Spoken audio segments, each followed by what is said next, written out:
Assalamualaikum warahmatullahi wabarakatuh, Bapak Ibu guru hebat semuanya. Perkenalkan, nama saya Rifki Nur Hanafi dari SMK Negeri 1 Kendal, Kabupaten Kendal, Provinsi Jawa Tengah.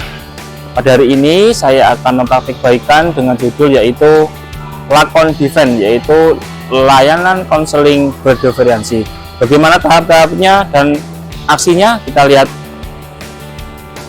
Yang melatar belakangi praktek baik ini adalah di mana layanan bimbingan konseling menurut pendapat peserta didik membosankan dan monoton.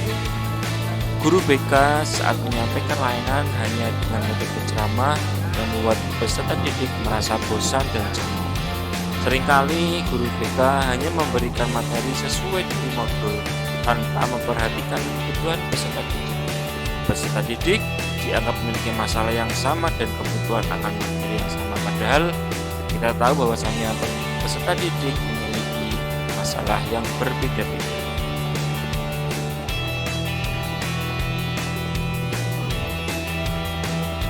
Yang berikutnya adalah layanan bimbingan konseling seringkali diartikan hanya mengurusi peserta didik yang nakal.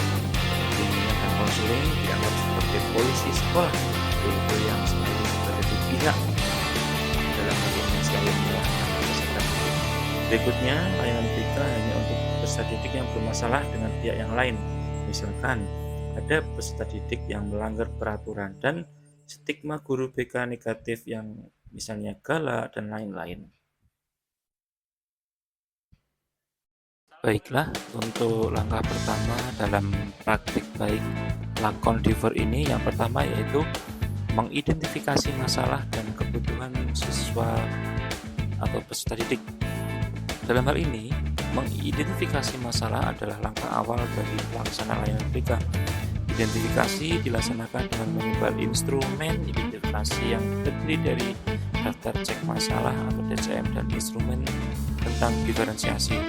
Dalam hal ini, diferensiasi akan digunakan yaitu pemetaan kebutuhan peserta didik berdasarkan minat, pemetaan kebutuhan berdasarkan kesiapan belajar murid, dan pemetaan kebutuhan peserta didik berdasarkan gaya belajar murid.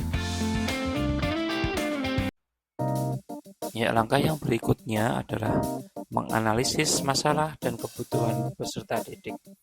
Dari hasil analisa daftar cek masalah, maka akan muncul masalah yang dialami oleh peserta didik di bidang pribadi, sosial, belajar, dan karir.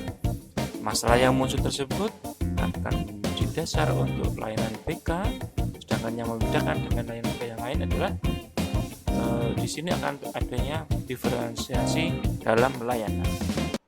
Baiklah Bapak Ibu guru hebat semuanya, untuk langkah ketiga yaitu pemetaan peserta didik. Jadi sebelum melaksanakan layanan BK, peserta didik mengisi instrumen angket yang bertujuan untuk apa?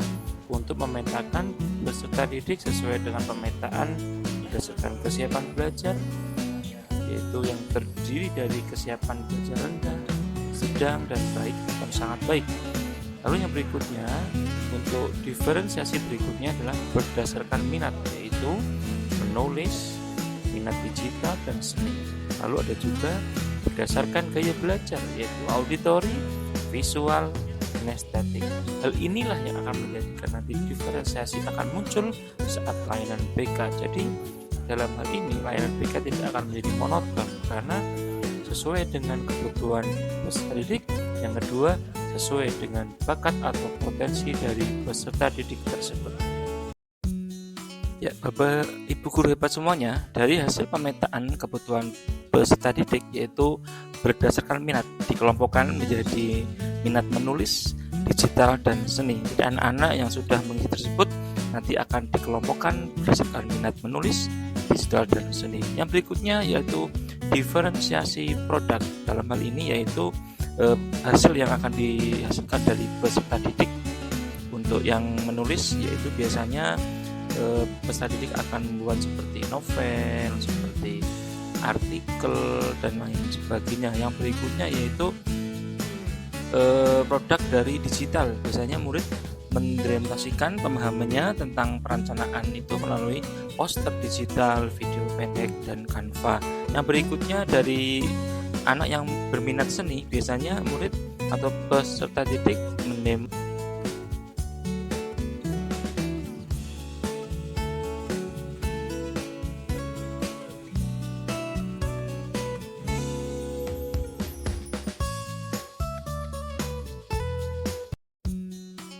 Baiklah, untuk langkah berikutnya yaitu pelaksanaan layanan BK berdiferensi atau lakon diver.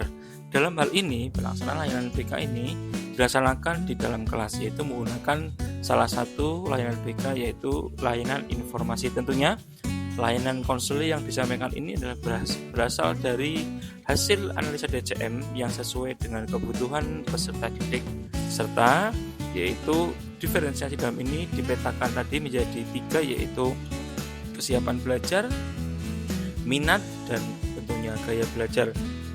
Dengan demikian, siswa akan lebih terakomodir tentang potensi, bakat, dan minatnya.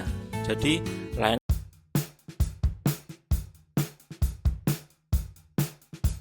Assalamualaikum warahmatullahi wabarakatuh. Saya Reza Gisna Rizky dari kelas 10 BKP 1. Saya sangat senang dengan bimbingan konseling dari Pak Rifki karena dapat mengoptimalkan kemampuan dan minat bakat saya. Selain itu,